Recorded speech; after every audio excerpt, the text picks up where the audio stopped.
And then to discover that if you try to get answers, that they're related to each other.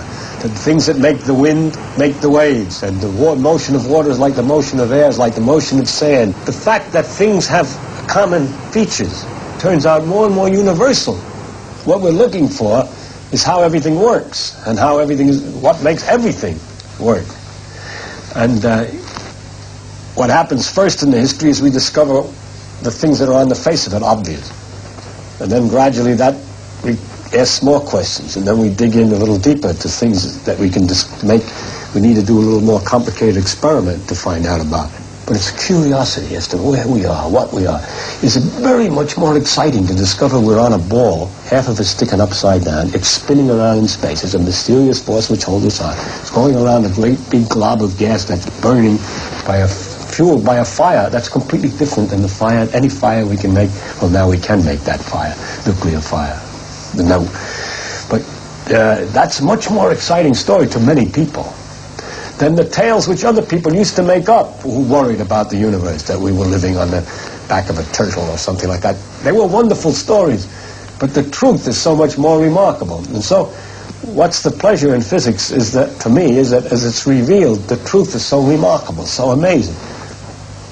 And I have this disease, and many other people who have studied far enough to begin to understand a little of how things work are fascinated by it. And this fascination drives them on to such an extent that they've been able to convince governments and so on to keep supporting them in this investigation that the race is making into its own environment.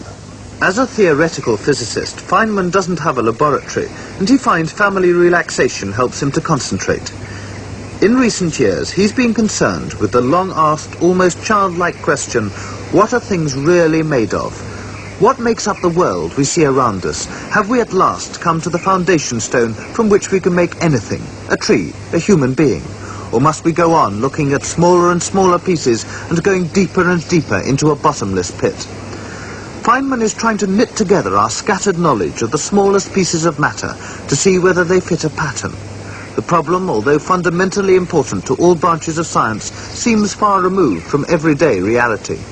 The world is strange. The whole universe is very strange. But see, when you look at the details and you find out that the rules are very simple of the game, the mechanical rules by which you can figure out exactly what's going to happen when the situation is simple. It's again this chess game business.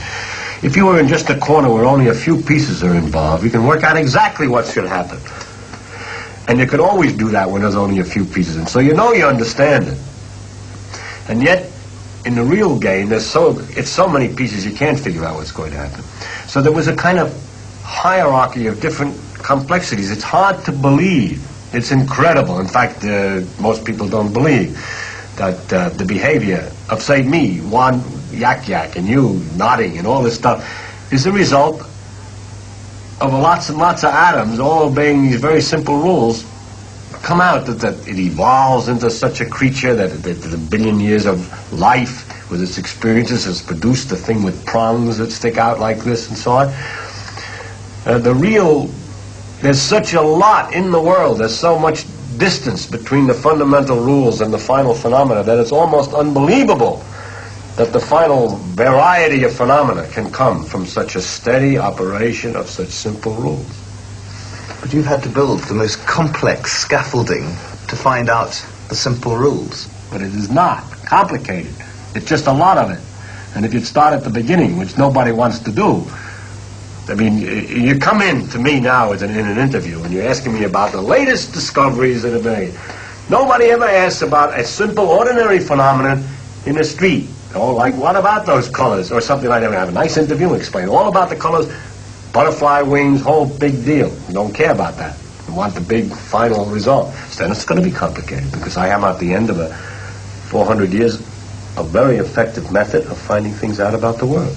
In the search for the ground rules of the physical world, John Dalton worked out a comprehensive explanation over 150 years ago. He assumed that everything we see is made out of tiny atoms, that they're immutable and indestructible, and that atoms of different chemical elements like lead or copper have different weights. Too small to be observed, the atoms combine with each other to form complicated molecules, and vast collections of these molecules are recognizable to us as tables, trees or whatever. But in the final analysis, atoms were to be the smallest constituents of matter, ultimate and unchangeable. At the turn of the century, we evolved our present picture of the atom, light electrons surrounding a heavy central core or nucleus. Once the atom was shown to be destructible, attention turned to the nucleus, and during the 30s it was found that bombarding one nucleus with another led to a release of energy and the breaking up of the nuclei. This process, which takes place in nuclear accelerators, is photographed in a liquid bubble chamber. You take a liquid hydrogen or some other liquid, and expand it so that it's ready to boil. Low temperature, and you decrease the pressure, it's ready to boil, and it has to form bubbles somewhere. And any little piece of dirt or any little disturbance, it'll form a bubble. In that condition, if a particle comes flying through from some machine, it leaves a track. It tears up the atoms along where electrons are knocked off the atoms along its track. And we can't see that. But when the gas tries to expand, when the liquid tries to boil, the bubbles form around these charged particles which are left. So it leaves a string of bubbles are then formed. Then you can take a picture of the bubbles. So simplest picture would be if you had a machine that made fast particles. Particle would go through, and you see a string of bubbles. But if the particle on the way through hit the nucleus of another atom, then you see a string of bubbles and a kind of a Y if it made its recoil plus some other thing. And instead of a Y, you may see more complicated tracks, 3 or 4 coming out, and then one of them going along and going into 2. Then you know that some particle went along and disintegrated. Now these things are going nearly at the speed of light. And so if you can see a short distance, a few centimeters, that corresponds to 1/10 of a billionth of a second. That is, if a track comes out, it goes along here and then bifurcates into 2. You know you made a particle which integrated into 2 in less than a 10 billionth of a second. So you see, it's not very difficult to find out about these things with clever techniques. Since the war, with evidence from bubble chamber photographs like this, physicists have explored the nucleus of the atom. The results have been spectacular and confusing. The harder the nuclei were bombarded against each other, the more they disintegrated into even tinier particles until literally hundreds were known. In the last 10 years, some order has been made out of seeming chaos by arranging the particles into patterns. Each pattern has 8 or 10 members, related by nuclear properties like spin and mass. To the physicist, patterns like this imply the possibility of even smaller particles, not yet identified but already named. The key to the question of what makes up the physical world, then, lies in the understanding of the nature of these nuclear patterns. We're getting close because we have a number of little theories by which we can understand these patterns. One picture which describes what particles you're going to find rather well is that all these particles are made out of something else which we happen to call quarks. And our quark is an object which comes in 3 varieties. It's either an A-type, B-type, or C-type quark, okay? And that the particles that we find are 2 big classes. And one class we can understand as being made out of 3 quarks.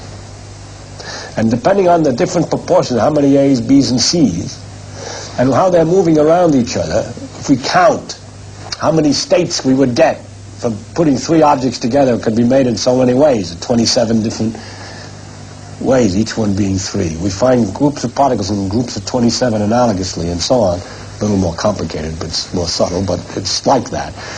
And then when we allow for their motion around each other, we find the higher energy states analogous to the way that we ought to get. And even semi-quantitatively, there seems to be a relation.